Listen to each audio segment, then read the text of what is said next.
I'm here as assistant chair of the project team to present a little bit more about our exciting Legacy of Worship project that they referred to there. And I told you last week that I'd be showing you a glimpse of the inside of our building. So I'm going to do that now as it stands, and I'm making an adjustment here. Here's the outside view again from the road as you approach the Dallas School program from the Dallas School direction. This is where we currently are as far as our building design. It's not just an artistic rendering. This is based on the plans that we have from our architect. Again, the phase one portion is part of our overall building plan that have been laid out by directives from our master plan process of the church. And we are hoping that the beginning of this phase one building can begin in the spring of 2019. It would include a worship center designed for gathering of the worship of our great God, along with other necessary site work and support structures for that building. Here's a current plan, a glimpse of the current plan for the inside of the worship center. So you can see that there. Now you may wonder, how do you go about designing a worship center? How do you make the decisions as to how it works? And the truth is, design will reflect your values. And if you talk to Adam Wise, who's our chair of our project team, who's also an architect by trade, he can tell you more about that, how your design really reflects what your values are, if it's done the right way. And we've been working as a project team with a lot of input to reflect our values in this construction project. First value that we are designing around is that we as a church value God-centered worship, that is a core of who we are. And I actually just turned those off. You notice something? Take a breath for a second. Listen to that little squeal. It's almost done. All right, now, can you imagine having a worship service in a room where you can have an intimate moment of quiet and prayer? Isn't that nice? Isn't that nice? You may not have noticed that those fans are there, and it's going to bug you from now on. But when you have a room designed for worship, there is a difference. And that would incorporate the lighting, the sound, the design of the room. And so what we want to do is design a worship center that is exactly that. It is designed for worship. We want this building to be designed for God-centered, God-glorifying worship. Quiet, sorry, they have to go back on. Not repurposing the space for other things. The chairs that you see there are not this type of chair. They're the bolt-down chairs with the flip-down seating, and those are sloped floors in there, and so it's more conducive to people gathering together.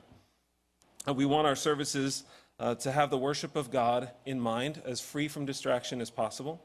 And as you walk in, this is what you would see coming in from that center space from the back. It will be clear from the moment you walk in the room that we are about worshiping Jesus Christ, and we want that to be clear throughout our services in many ways.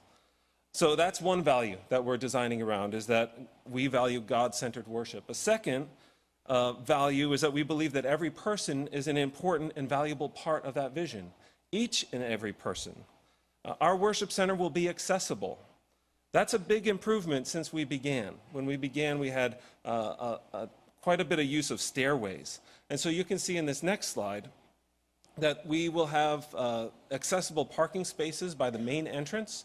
And according to this plan, you will be able on a Sunday morning, especially if you use the handicap accessible parking spaces, if that's a need, to enter into our worship facility, to access bathrooms, accessible bathrooms, our nursery, our community room, our offices, our worship center, even the platform or the stage, all without using any stairs, all at the same level, all conveniently close. And that reflects a value that each and every person is important to this vision. Within our worship center, we can get to the stage accessibly. You'll notice in the next slide that there's this little railing along the side of the worship center, and that's actually a walkway that connects from the back of the room to the platform, which is at the same level as the back of the room, while the center of the room slopes downward. And that is if we had a guest speaker or somebody who was coming to give a testimony from the platform who was in a wheelchair, or if we had our children line up, it just gives easy access to our platform, even in phase one. And another thing, as far as everyone being important, we do have sloped floors as a part of our design, because we believe that even if you're not very tall, that seeing the front of the room is important. and participating in the worship services, regardless of who's sitting in front of you. No seat in this plan is too far. This is a picture from the back row of Phase 1 seating. And just to give you some perspective, from our pulpit to the back row in our worship center, and this Phase 1 has a plan for about 150 more seats than we have in this room right now. And from pulpit to back row is about the same distance as where I'm standing to that basketball hoop. So whoever's there, like Dan, maybe you could put your hand up there.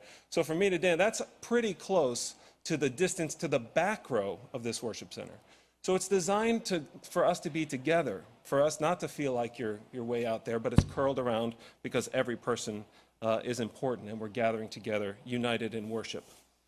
Another value that we're looking to reflect in this design is that we value unity in Christ, that we are gathered together as worshipers in the great name of God.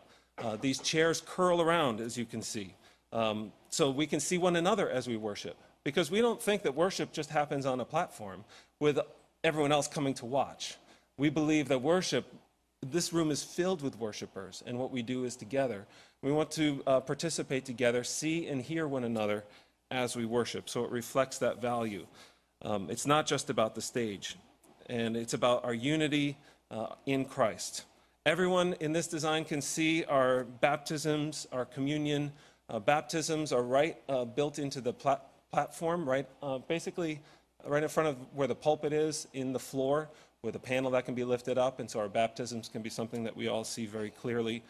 Communion can be right there in the front, and we're all gathered around it, and everyone can see and hear, because our unity in Christ is important, and it reflects that value. So continue to pray and seek the Lord as we lead forward. It's exciting to think about all of this coming to pass, and again, it's not that far in the distant future. We hope and pray it's within sight. So next week we'll share a little bit more about the design and the impact on ministry areas, even in Phase 1, and I'll tell you a little bit more about that.